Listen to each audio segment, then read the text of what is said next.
क्यों पहाड़ों पर त्रासदी आई है और यह सिलसिला सिर्फ एक बार का नहीं है, लगातार ऐसी घटनाएं बढ़ती जा रही हैं। अब आपको दो तस्वीरें दिखाते हैं, इन दो तस्वीरों को गौर से देखिए। एक तस्वीर 2013 की है, जब उत्तराखंड में भीषण त्रासदी आई थी। कई लोगों की इसमें जान चली गई थी और सैकड़ों लोग लापता हो गए, जिनका आज तक कुछ पता ही नहीं चला। करोड़ों का नुकसान हुआ। लेकिन ठीक 10 साल के बाद 2023 की तस्वीर देख लीजिए। पहले उत्तराखंड और अब हिमाचल। साल बदले हैं, वक्त बदला है, लेकिन हालात नहीं बदले हैं। आखिर इन 10 सालों में इस त्रासदी के बाद हमने क्या सीखा? पहाड़ी इलाकों में आखिर क्यों जल प्रलय जैसे हालात बढ़ते जा रहे हैं? 2013 जैसा मंजर एक बार फिर से हिमाचल में क्यों हो गया? पहाड़ों से गिरते पत्थर और भारी बारिश ने लोगों का जीवन मुश्किल कर दिया है। आखिर 10 सालों में क्यों कोई बड़े कदम नहीं उठाए गए? इस लापरवाही का जिम्मेदार कौन है? क्या इस लापरवाही के जिम्मेदार हम हैं, आप हैं, हम सभी हैं, हर कोई है, हर वो इंसान जिसने प्रकृति से खिलवाड़ किया है? आज इसी पर बातचीत करेंगे। अब जरा हिमाचल की ताजा तस्वीर आपको दिखाते हैं। जल्दी से तस्वीर दिखाइए, जिसे देखकर आप सियर उठेंगे। देखिए यह तस्वीर, पहाड़ों से किसी मिसाइल की तरह बड़े बड़े चट्टान नीचे आ रहे हैं और आप अंदाजा लगाइए, चट्टान किसी शख्स से टकराएं, किसी गाड़ी से टकराएं, किसी घर से टकराएं, जिस चीज से भी ये टकराएंगे उसको नेस्तनाबूद करके रख देंगे। और हुआ भी कुछ ऐसा ही। अब एक और तस्वीर आपको दिखाते हैं, एक और तस्वीर आपको दिखाते हैं लैंडस्लाइड की। बड़े बड़े पत्थर नीचे गिर रहे हैं। अब देखिए घर को देखिए आप, ये घर जो है ये पहाड़ी इलाके में बना हुआ है, लेकिन अचानक क्या होगा जरा इस पर नजर डालिएगा। घर जो है यहां पर बिल्कुल ठीक ठाक लग रहा था, लेकिन 2 सेकंड के अंदर पूरा का पूरा पहाड़ नीचे आ गया और घर जमींदोज हो गया, भरभरा कर गिर गया। अब देखिए इस तस्वीर को, ये जो तस्वीर है किस तरह से पत्थरों की चपेट में मकान आ गए। मकान जो सही सलामत दिख रहा था चंद सेकंड पहले, उस मकान की क्या स्थिति हुई, इस तस्वीर को देखकर अंदाजा लगाइए। एक और तस्वीर आपको दिखाते हैं, हिमाचल के मंडी की तस्वीर देखिए। यहां सिर्फ पत्थर ही नहीं, पूरा पहाड़ जो है वो सैलाब बनकर आ गया और उसके साथ बड़े बड़े चट्टान आ गए और घर जो भी उसकी जद में आए सबको वो अपने साथ बहा कर ले गया। इस तस्वीर को देखिए और जरा फुल स्क्रीन ये तस्वीर दिखाइए और इसमें आप देखेंगे इस सैलाब का रौद्र रूप। फिर से चलाइए इस तस्वीर को और दिखाइए कितने बड़े बड़े चट्टान इसके साथ बहकर आए। क्या इस सैलाब के आगे इंसान टिक पाएगा? आखिर कुदरत और प्रकृति इतनी गुस्से में क्यों है?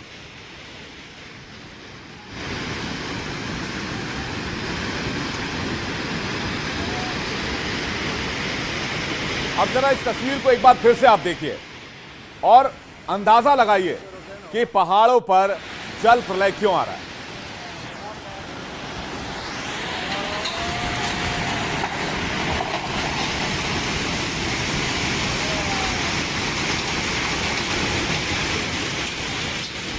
अब एक और तस्वीर आपको दिखाते हैं, एक और तस्वीर आपको दिखाते हैं जहां पहले मकान हुआ करता था, लेकिन अब वहां कुछ भी नहीं है। यह तस्वीर देखिए, लैंडस्लाइड के बाद ये पूरा इलाका नीचे आ गया, पहाड़ दरक कर नीचे आ गया और यहां पर पूरा जो मैदान की तरह समतल जमीन हो गई, जिसमें पेड़ भी थे, मकान भी थे, सब कुछ नीचे आ गए। जिसके बाद यहां मकान का नामो निशान तक मिट गया और इसके पीछे जो घर आप ऊपर बने हुए देख रहे हैं, अब उनको खाली कराया गया है क्योंकि अब उस पर भी खतरा बताया जा रहा है। ये देखिए तस्वीरें,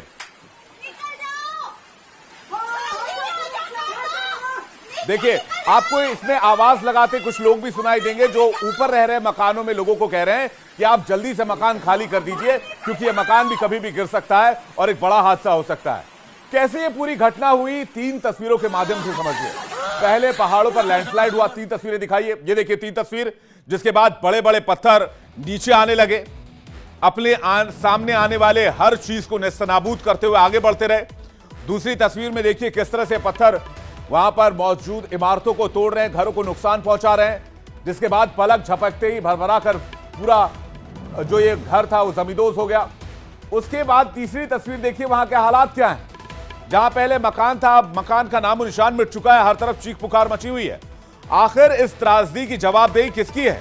क्या इसे बस प्राकृतिक आपदा मान लेना चाहिए या फिर ये तस्वीर सिस्टम और लोगों से सवाल कर रहे हैं कि आखिर पहाड़ इतने गुस्से में क्यों हैं?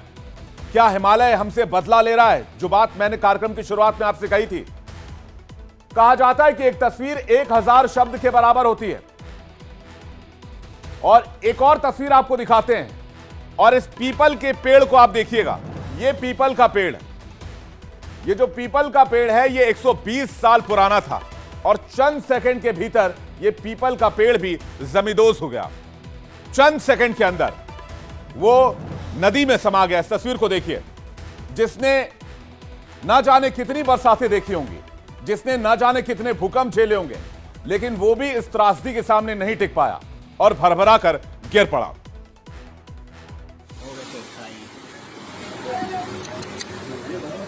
एक 120 साल पुराना पीपल का ये पेड़ जो अब नहीं है। अब जरा इस बात को समझिए कि आज जो त्रासदी हुई है कितनी बड़ी है। आज 120 साल का पेड़ भी आपदा के सामने सरेंडर कर गया। अब अगली तस्वीर देखिए, एक और तस्वीर आपको दिखाते हैं, शिमला कालका रेल मार्ग की तस्वीर। भूस्खलन की वजह से इसकी क्या हालत हुई है वो भी देखिए। ये जो है हेरिटेज रेल लाइन मानी जाती है और इस पे पर्यटकों की काफी ज्यादा आवाजाही इस रूट पर होती है, लेकिन ये जो पटरियां हैं वो हवा में झूल रही हैं। देखिए पटरी जो है वो अब हवा में झूल रहे हैं क्योंकि नीचे से जमीन ही गायब हो गई है, पहाड़ सरक चुका है, नीचे से लैंडस्लाइड हो गया है। इस रेल मार्ग को वर्ल्ड हेरिटेज में शामिल किया गया था और अब रेल की पटरी हवा में लटक रही है, जिसकी वजह से ट्रेनों की आवाजाही ठप है। और यह पहली बार है जब 120 साल पुराने कालका शिमला ट्रैक को इतना बड़ा नुकसान हुआ है और नीचे से जमीन ही गायब हो गई है। इस ट्रैक की खासियत यह है कि साल 1921 में राष्ट्रपिता महात्मा गांधी ने भी इस मार्ग से यात्रा की थी और आज यह भी कुदरत के कहर के आगे घुटने टेक गया। अब दो तस्वीरें दिखाते हैं आपको, एक और 120 साल पुराना पीपल का पेड़ जो पानी में समा गया, तो वहीं दूसरी ओर शिमला के समर हिल का वो वर्ल्ड हेरिटेज जो शिमला कालका रेल मार्ग जो अब हवा में झूल रहा है। क्या हम इन तस्वीरों से सबक सीखने को तैयार हैं? क्योंकि 2013 के उत्तराखंड त्रासदी से तो हमने कुछ नहीं सीखा। पहाड़ों पर हालात क्या हैं, जल्दी से एक रिपोर्ट आपको दिखाते हैं।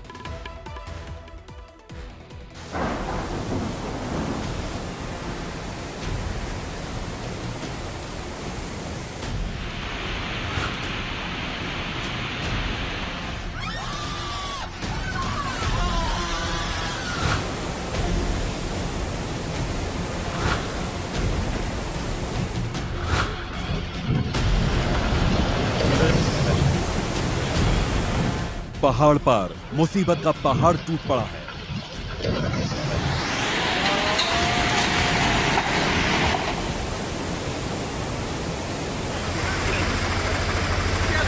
हर तरफ से तबाही का मातम पसरा है। निकलो, बीकर फोन मामू।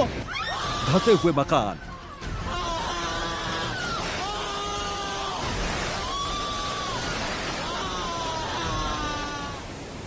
फटी हुई दीवारें सवाल कर रही हैं कि आखिर इस त्रासदी का जिम्मेदार कौन है।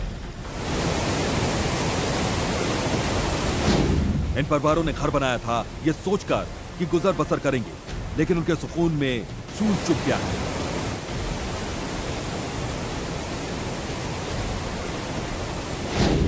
जब आंखों के सामने बना बसाया घर टूटता है तो बस सुनाई देती है चीख और पुकार।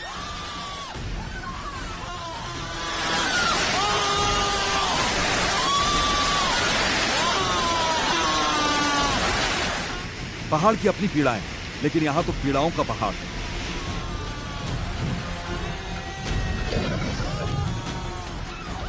नजर के सामने घूमते हैं नजारे, जहां सालों से रह गया, यहां से जिंदगी शुरू की, वहां सब खत्म हो गया है।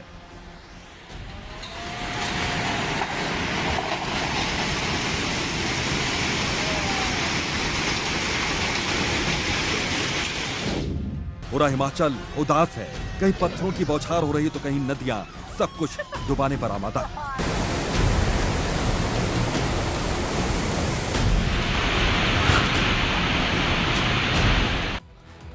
तो अब तक आपने पूरी खबर देख ली। अब सवाल यह आता है कि पहाड़ों की स्थिति के लिए, लोगों की मौत के लिए, जो लोग इस नुकसान को झेल रहे हैं उनके लिए आखिर कौन जिम्मेदार है? आखिर पहाड़ की इस त्रासदी का जिम्मेदार कौन है? आखिर लोगों के आशियाने क्यों इस तरह से सैलाब में समा जा रहे हैं? कौन है इसके पीछे? कहीं हादसे के पीछे हम ही तो नहीं है। मेरे कहने का मतलब है हम और आप आपके सामने तीन कैरेक्टर रखते हैं। नियम, सिस्टम और जिम्मेदार। पूरी कहानी भी इन्हीं तीनों कैरेक्टर्स के इर्द गिर्द घूमती है। अब जरा डिटेल में बात करते हैं। पहाड़ी राज्यों में नियम बनाया गया कि आप 25 मीटर तक ही अपने मकान का निर्माण कर सकते हैं, लेकिन सिस्टम में इसकी अनदेखी हुई। नतीजा क्या हुआ कि लोग 100-100 मीटर तक मकान बनाने लग गए और सारे नियमों को ताक पर रख दिया गया। पेड़ काट डाले, पहाड़ काट डाले और 100 मीटर का मकान आलीशान तैयार हो गया। लेकिन उसके बाद क्या हुआ, तस्वीर आपके सामने है। पहाड़ी राज्यों में नियम यह भी है कि नदी नालों पर 100 मीटर के दायरे में कोई निर्माण नहीं कर सकते हैं, लेकिन सरकार यहां भी उदासीन बनी रही और लोग नदी नालों के तट पर धड़ल्ले से बेतहाशा निर्माण करने लगे। अपने लिए घर बनाए, अपने लिए पेंट हाउस बनाया, अपने लिए फार्म हाउस बनाया, पर्यटकों के लिए आलीशान होटल बनाए गए। नतीजा क्या हुआ, तस्वीर आपके सामने है। पहाड़ दरक रहे हैं, लोग मर रहे हैं। पहाड़ पर नियम यह भी कहता है कि मकान बनाने से पहले मिट्टी की जांच की जाएगी। लापरवाह प्रशासन से इसमें भी अनदेखी हुई। नतीजा क्या हुआ कि लोग कहीं भी मकान बनाने लगे, मिट्टी की कोई जांच नहीं हुई। और उसके बाद तस्वीर आपके सामने है। मिट्टी गीली होने की वजह से पहाड़ धंसने लगे और जहां पर मकान बने हुए थे उसकी जांच नहीं हुई थी, तो वो मकान भी ढह गए। पहाड़ी राज्यों में नियम के मुताबिक कच्ची मिट्टी पर निर्माण कार्य पर रोक है। सिस्टम की लापरवाही का नतीजा यह हुआ कि यहां पर कहीं पर भी बड़े बड़े होटल बने, बड़े बड़े होम स्टे बनाए गए। जिम्मेदार वो लोग हैं जिन्होंने बनवाया और जिन लोगों ने इसे बनने दिया। नियम यह भी कहता है कि पहाड़ पर बेतरतीब निर्माण ना किया जाए। लापरवाही से जगह जगह अवैध निर्माण हुए और इसके जिम्मेदार वो लोग हैं जो इसे बनने दे रहे थे। पहाड़ पर अवैध खनन को लेकर रोक है, लेकिन सिस्टम की अनदेखी का ही नतीजा है कि हिमाचल में जमकर अवैध खनन भी हुआ। जिम्मेदार वो लोग हैं जिन्होंने अवैध खनन किया और वो लोग भी हैं जिन लोगों ने इस पर समय रहते एक्शन नहीं लिया और उसका रिजल्ट आपके सामने है। मेरे पीछे इन तस्वीरों को आप देख सकते हैं। यह प्रकृति से छेड़छाड़ का ही नतीजा है कि आज हिमाचल की ऐसी तस्वीर सामने आ रही है। हिमाचल में 1995 में इससे पहले जो बाढ़ आई थी तब भी इस तरह की तस्वीरें नहीं देखने को मिली थी। इतना नुकसान नहीं हुआ था जितना नुकसान आज देखने को मिल रहा है। इंडिया डेली लाइव की संवाददाता शालिनी झा ग्राउंड जीरो पर पहुंची और वहां के हालात के बारे में जायजा लिया। एक रिपोर्ट आपको दिखाते हैं। समर हिल में मौजूद हूं, जहां पर कल जिस तरीके की स्थिति थी उसके बाद की क्या तस्वीरें हैं वो मैं आपको बताती हूं। पहले मैं आपको बता दूं, ये वो समर हिल है जहां पर आमतौर पर लोग घूमने के लिए आते हैं और ये वो रोड है जो शिमला को कनेक्ट करता है। लेकिन आप उस रोड की स्थिति देखिए कि ये जो रोड है वो पूरी तरीके से खराब हो चुका है कि आप अंदाजा भी नहीं लगा सकते हैं कि कभी इस रोड का इस्तेमाल लोग जो है वो आने जाने के लिए करते थे। और आप लैंड स्लाइडिंग की तस्वीरें देखिए वो कितनी खतरनाक है कि ये जो आपको पोल्स नजर आ रहे हैं, ये जो आपको ब्रिज नजर आ रही है वो पूरी तरीके से टूट चुका है। साथ ही पेड़ों के हालत अब देख लीजिए क्या स्थिति है। मैं आपको तस्वीरों में दिखाऊंगी, मैं आपको चलकर दिखाती हूँ कि कितना मुश्किल हो रहा है यहाँ पर चलना। लेकिन लोग जो है वो आने जाने के लिए इसी रोड का इस्तेमाल कर रहे हैं। ये वो पहाड़ है जो कल लैंडस्लाइडिंग के बाद ऐसा खिसका कि जिसके बाद यहाँ की तस्वीरें आप उसका अंदाजा भी नहीं लगा सकते कि यहाँ की इस वक्त की स्थिति क्या है। पेड़ों की हालत देख लीजिए आप। कैमरामैन से कहूंगी कि आपको उन पेड़ों की हालत को दिखाए जिनकी स्थिति अभी कितनी ज्यादा बुरी है। आप देखिए ये पेड़ आपको नजर आ रहा होगा, वीडियो जर्नलिस्ट से कहूंगी देखिए वो पूरी तरीके से जो है वो अपनी जगह से कैसे हिल चुका है। इतना भारी पेड़ और उसकी ऐसी स्थिति जैसे कि तस्वीरें अगर आप देख रहे होंगे तो आपकी भी रूह कांप जाएगी। ये वही जगह है जहां पर एक मंदिर टूटा और उसके बाद तमाम लोग यहाँ मलबे में फंसे और कई लोगों ने अपनी जानें गंवाई।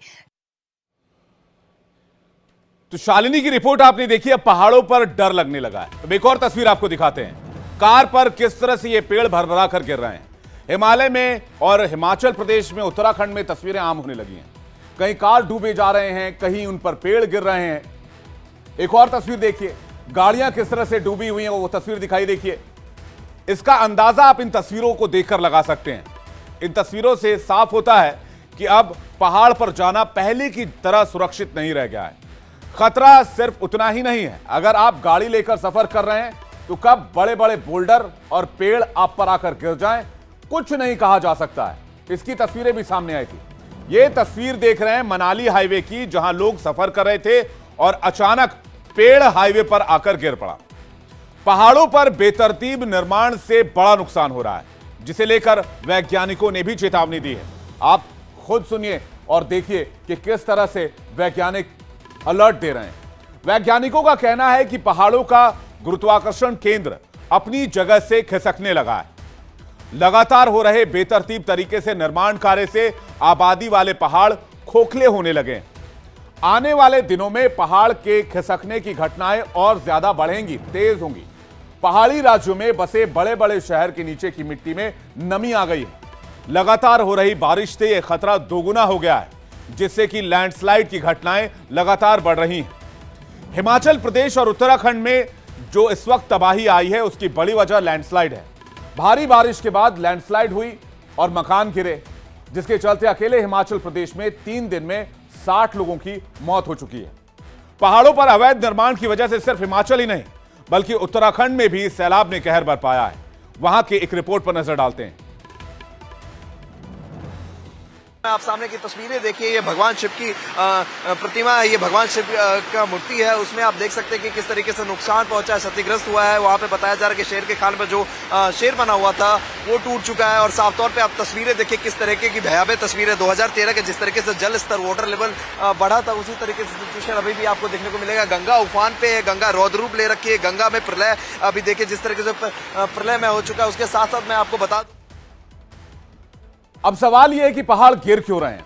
हम जब मजबूती का उदाहरण देते हैं तो कहते हैं कि चट्टान सा मजबूत और हिमालय सा अटल, तो फिर हिमाचल और उत्तराखंड के पहाड़ों के चट्टानों से मजबूती आखिर कैसे गायब हो रही है। हिमाचल और उत्तराखंड के दरकते पहाड़ों ने हमें जोशीमठ की याद दिला दी। पूरा एक शहर खतरे के मुहाने पर। जोशीमठ के लोग शहर छोड़ने को मजबूर हो गए। क्या वही मजबूरी उत्तराखंड के ऋषिकेश और हिमाचल प्रदेश के शिमला और मंडी के लोगों तक पहुंचने वाली है? यह मजबूरी और मुसीबत इतनी बड़ी हो जाए कि उससे पहले संभलने की जरूरत है, और संभलने की उन वजहों को समझना होगा जो पहाड़ों को कमजोर कर रहे हैं। पहाड़ी राज्यों में सड़कों को चौड़ा करने के लिए पहाड़ों के ऊपर से टनल बनाए जा रहे हैं, उन्हें काटा जा रहा है, जिससे पहाड़ कमजोर हो रहे हैं और लैंडस्लाइड की घटनाएं बढ़ रही हैं। दूसरी वजह है जंगलों का काटा जाना। दरअसल पेड़ों की पहाड़ों को, पत्थरों को, पेड़ की जो जड़ें होती हैं वो बांध कर रखती हैं। पेड़ों को काटने से ये पकड़ और कमजोर होने लगती है, और इसकी वजह से जब बारिश होती है तो पहाड़ के बड़े बड़े पत्थर नीचे आने लगते हैं। लैंडस्लाइड का खतरा बढ़ जाता है। शिमला में हो रहे हादसों का में ये एक बड़ा कारण है। लैंडस्लाइड की तीसरी बड़ी वजह है hydro power projects. Hydro power project के दौरान टनल बनाने के लिए विस्फोट किए जाते हैं और पहाड़ों के बीच बड़ी बड़ी सुरंगें बनाई जाती हैं, जिससे पहाड़ कमजोर पड़ रहे हैं। यानी पहाड़ों पर जो त्रासदी और तबाही आई है, उसके लिए जिम्मेदार कुदरत नहीं, इंसान ही। इसका जिम्मेदार मैं भी हूं, आप भी हैं, और हम सभी हैं। और वक्त रहते अगर हमने फैसला नहीं किया, वक्त रहते कदम नहीं उठाए, वक्त रहते नहीं संभले, तो पहाड़ों पर हो रहे हादसों में और इजाफा होगा और हम और लोगों को खोने पर मजबूर हो जाएंगे।